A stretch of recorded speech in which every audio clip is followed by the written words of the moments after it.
I think that part of recovery from addiction is to let the addiction be our teacher, to learn from it, and to look at what the addiction is about.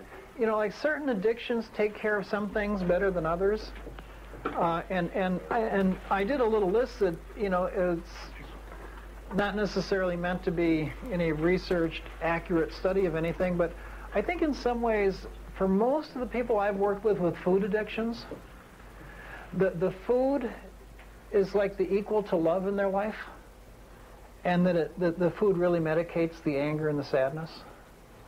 I think people addicted to sex, that sex is like the intimacy substitute, it equals intimacy for them, and that it medicates alienation and a need for acceptance.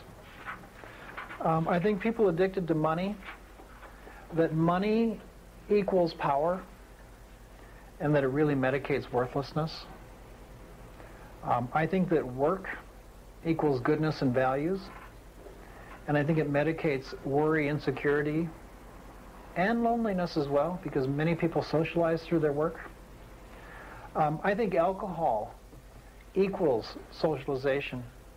It's like the stories I hear of alcoholics, it's like that's when they can kind of open up and feel like a part of community or other people and feel close.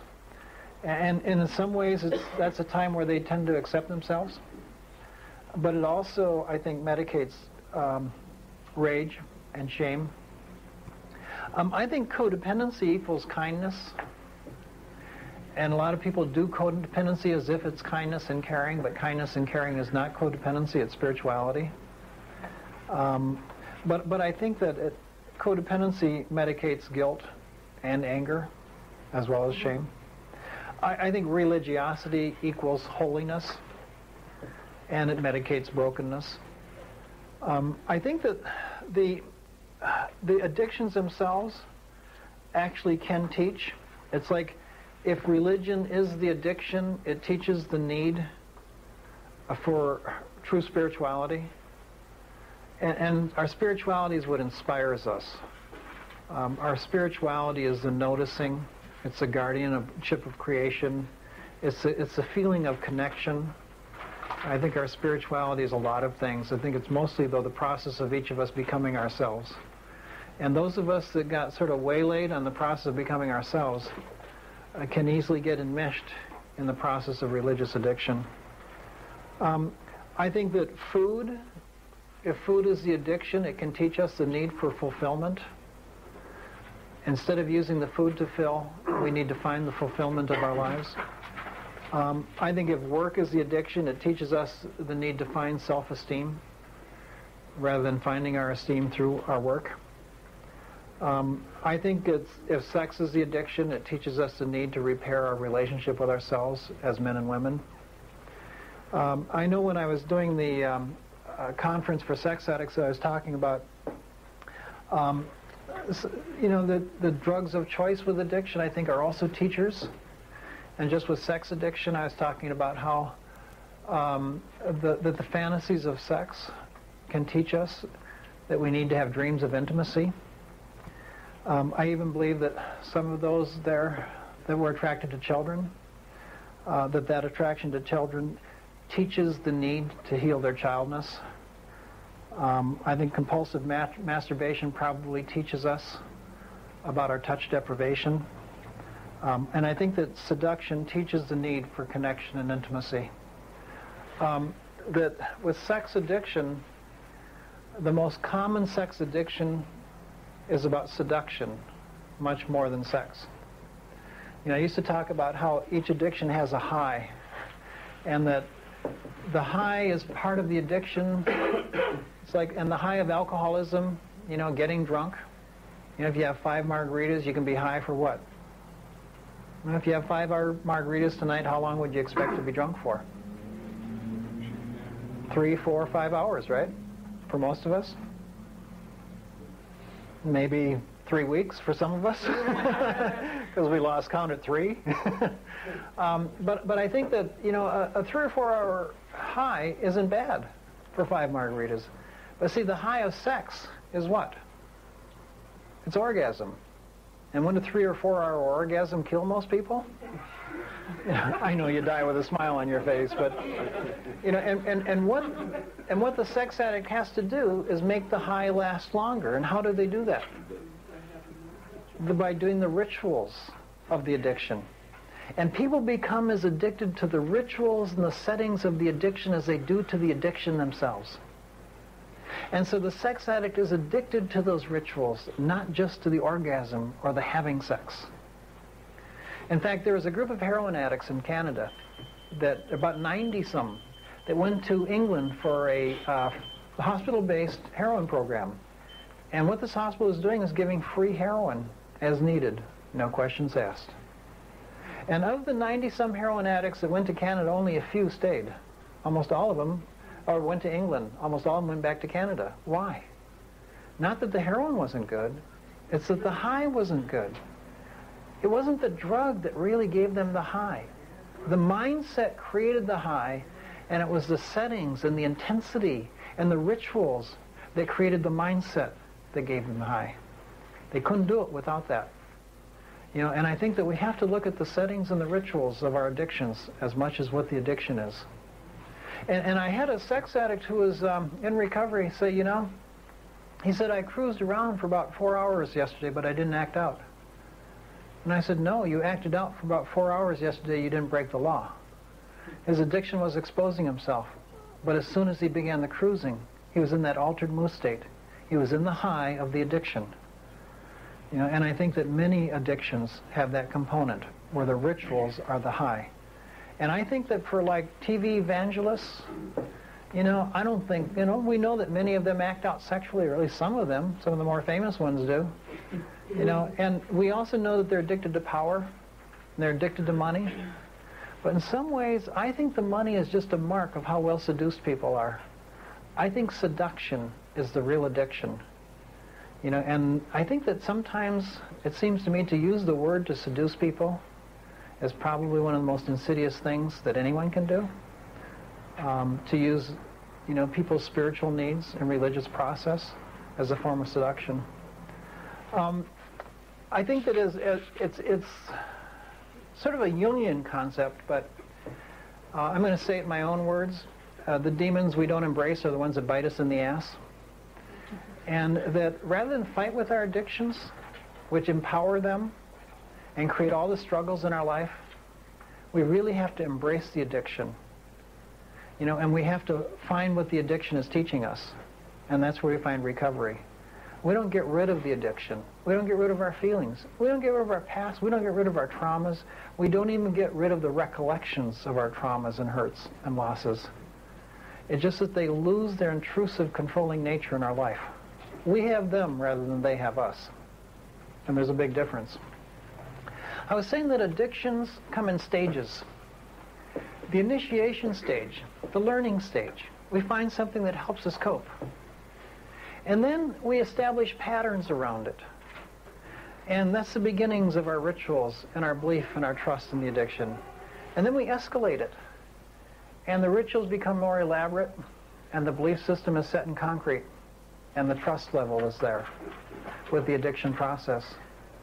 And then in the escalation process, though, we start to have harmful consequences, so we de-escalate. And at this juncture is where we start to switch around addictions. We find something else that will work, and we control it, or we go back to the old addiction and we re-escalate, and eventually we can hit the acute and chronic stages. And acute is where we have a major life loss. Loss of health, loss of friends, loss of family, loss of job, loss of self-esteem. You know, and I think chronic is probably where we've lost it all of the above. And you know, in our culture, we've had this thing about you have to wait until an addict does what before you can help them? You know, that sounds like chronic to me, where a person's lost everything. That seems a little bit late. And I think we've waited too long for many addicts before we've intervened and offered help. I believe in early intervention. And intervention is just the term we give for the processes that we use to break the cycle of addiction in our lives or in people that we're close to. I think the earlier the intervention, the better, and so my thought is, why don't we intervene in the initiation stage? And I think the initiation stage really occurs for most of us in childhood. Because it's in childhood that we learn about our feelings, that we learn about self-esteem, that we learn boundaries, that we learn limits. It's in childhood whether we learn whether we're an addict or not. And for many of us, the addiction itself began in childhood. But even for those of us that it began later, it's often a residual, a reaction to or a reenactment of something in our childhood. And I would venture to say that adult pathology, our adult pathology is in general a reaction to or a reenactment of childhood issues. Otherwise, I don't think we'd hold the pathology in our adulthood. And I think it's trauma that is, in fact, what addiction comes from for most of us. Now, most of us have seen trauma or see trauma sort of like an event, a cataclysmic event, earthquake, car accident, near-death experience. Well, all of those are traumas, and those can lead to addictive processes. Certainly for Vietnam vets, the Vietnam War was a trauma, a traumatic process, if you will. And certainly many of the vets came back with severe problems, over half. They came back with what we now call post-trauma stress disorder, or post-trauma stress effects. And that included social isolation, withdrawal, loss of interest, depression, paranoia, cynicism, alienation. It included attention deficit disorders. It included raging and offending, and it included fear and terror. It included nightmares. It included inability to sustain job, delayed recovery syndromes. It included a lot of stuff. But in that list of what it included is addiction. The addiction rate among Vietnam vets is extreme. And I believe that's true for our entire culture, actually, if you cover all addictions. And I think it's true for some of the same reasons. The witnessing of violence, the fear and insecurity, the unpredictability. You know, a lot of us lived in a setting that is very much like the Vietnam War. We had no real sense of safety. We had no real sense of security. We had no real source of nurturing and identity. A trauma is usually, as I said, an event. In fact, one writer talks about a trauma as if you take a rock and drop it in a pond, it creates a splash. Well, the rock hitting the pond and creating a splash is the trauma. But there's a wave that gets set up after the rock is hit. That's the trauma reaction. But it's not just a wave. There's ripples that follow the wave. Those are the post-trauma reactions. But you know, when waves and ripples in a pond keep hitting the shoreline, you can do damage to the shoreline, can't you? And that's the post-trauma stress disorder, the damage done to the shoreline.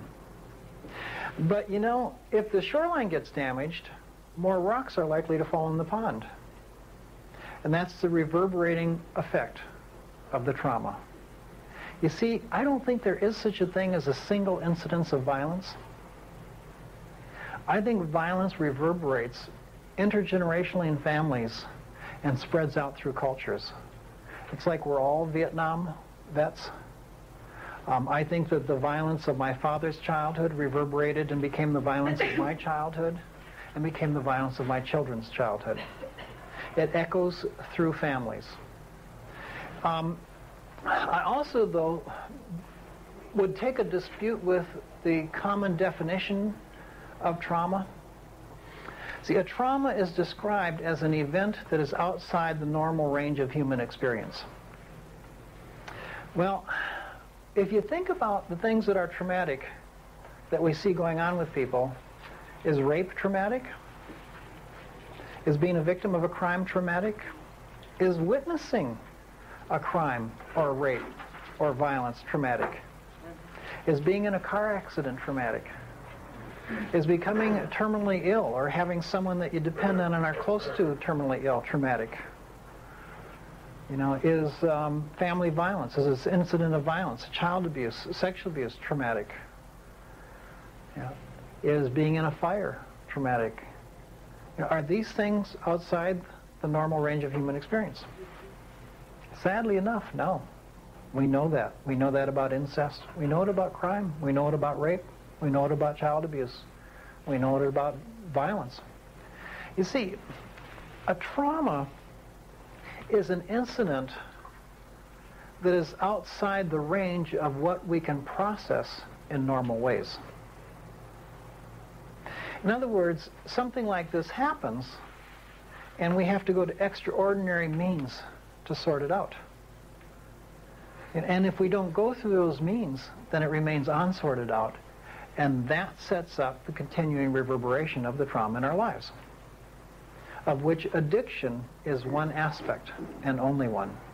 There's a lot of others, a lot of other possibilities. Some of the things I mentioned about the Vietnam vets, that applies to those of us who have experienced those kinds of traumas. The other thing is that most of what I mentioned about trauma is an event, but not all traumas are events. Some are processes. And depending on the kind of event or process, there's a difficulty level in sorting it out and dealing with it. It's like a natural disaster event is in some ways the easiest sort of trauma to deal with. Obviously, it depends some on the severity and what state we're in when it occurs. But when it's human caused, it's even more difficult. And so it's like if you're in a fire that's caused by lightning, that's a trauma, but you can sort that out. If you're in a fire that's caused by someone who wired the place and did a faulty job of wiring, that's a little harder to sort out. If you're in a fire caused by someone that set the place on fire, arson, that's even more difficult to sort out. If you're in a fire, and this is the hardest kind, sanctuary trauma, that is set by someone that you trust, or that's set in a safe that you're supposed to be, a place that you're supposed to be safe, that's the most difficult kind of trauma to deal with. Sanctuary trauma was studied by Silver, and that's when we're hurt in the places that are supposed to be safe to us. That's the most difficult kind of trauma. The process traumas are harder than the event traumas. You can see an incident of violence in parents, and that's a trauma. But you can sort that out. But the repetitive sabotaging and distancing and hurting of each other in a relationship is much more difficult to sort out than the incident. Process traumas, some are natural disaster process traumas, might be being in an area where there's repetitive drought and starvation. Living in or a human cause might be living in a place where there was toxic waste and the kind of stress that you live with because of the, fear and insecurity about living in toxic or high pollutant area. Human volition might be living in a high crime area, constant stress and terror and trauma of living in high crime and poverty. The sanctuary process traumas. Actually, sanctuary process traumas I want to talk about, there are 5 different kinds. The first one, and this is the stuff, by the way, that I think codependency is about. See, codependency, as far as I'm concerned, is really a sibling of post-trauma stress disorder. And that if you look at the symptoms of codependency, what you really see are a list of symptoms of PTSD, of people's trauma reactions, mostly from process trauma. I use a term, in fact, I was talking to a publisher, and this publisher said if I heard the word codependency one more time, I'm going to throw up. So Marvel and I decided we'd come up with something different. And this was during the Middle East War, so we needed something that was American, safe, and patriotic. And so we came up with the term FORD. We figured 2 out of 3 wasn't bad. But the FORD means Family of Origin Reaction Disorder. That's really what codependency is a family of origin reaction disorder. And it's those of us that are raised in families, that are still reverberating from the impact of that. Now, some of us might not see this yet, but just kind of stay in the process, and you might start to see that some of the stuff that we're reverberating from are more covert and difficult to see. And we're not saying that the family is dysfunctional. We're saying that there's some lower functioning aspects of families that, when denied and not dealt with, can create those reverberations in our adulthood. So you can come from a functional family, but there's some issues that don't get dealt with and that are denied, that can create problems that will hang with us for the rest of our lives until we sort it out. There's 5 kinds of, and so really what codependency is then essentially is a sanctuary process trauma reaction. We're hurt in the sanctuary of our families over time, and it results in the codependency that we talk about. The 5 kinds of sanctuary process that occur in families or traumas are, first of all, parental inconsistency and unpredictability. How many of you were raised in an alcoholic family in here? Okay, several. It's like you never knew what was going to happen, never knew what to expect. This is a thing that when I was working with Vietnam vets back in the 70s, that they would talk about. They would say, I never knew what was going to happen. That was the hardest part about being there. You know, that constant insecurity and anxiety of not knowing where it's coming from or what's going to go on. And I think families where there's mental illness, families where there's addiction, families where there's volatile offending going on, you never know what's going to happen. And that's a trauma to the child. Another one is parental intrusiveness. Now, this is essentially intruding on boundaries, on space, physically, sexually, emotionally, intellectually. And I'm going to talk more about that tomorrow afternoon, the different kinds of boundary violations, which is what violence is. It's a violation of our boundaries, of our rights, of our space, of our needs, of our sexuality, of our thought processes, of our feelings. Parental intrusiveness. Not all parental intrusiveness, by the way, is like violence, or violence in the way we think of violence. Some of it is parents who intrude on their children and use or seduce their children or use the children to take care of the parents' needs. Emotional incest would be an example of that. Where the parent, out of their loneliness, turns to the child and the child takes care of the parent.